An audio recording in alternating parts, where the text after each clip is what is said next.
Саламатсыңарбы балдар? Маанайыңар жакшыбы?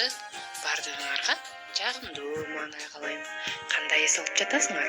Баарыңардын тез жолуңар жакшыбы? Ай азаматтар, келгилеме балдар?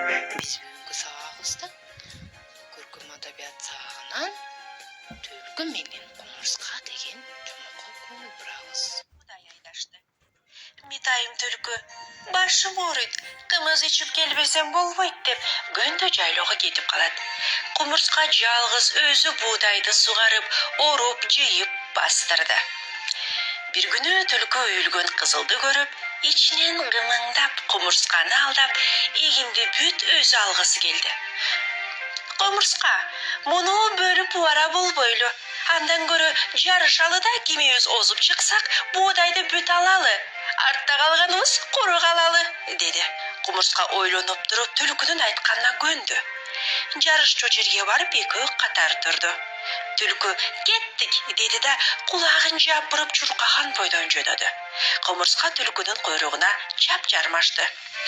Түлкү кырмандын четине келип, кумурска кайда келе жатат болду экен деп артын жалт карап алды. Анан токтой калып селкингенде кумурска ыргып барып, үйүлгөн кызылдын үстүнө түштү. «Ой, сен эмнени карап турасың?» деп кыйкырды. Түлкү чочуп кетип, сен качан келдиң?» деди.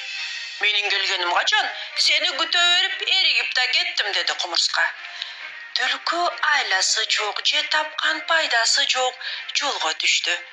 Кумурска өз эмгегине өзү ээ болуп, буудайын кампага ташып төктү да жыргап, куунап жатып калды. Балдар, жомок бардыгыңарга жактыбы? Анда эмесе силерге үйгө тапшырма балдар.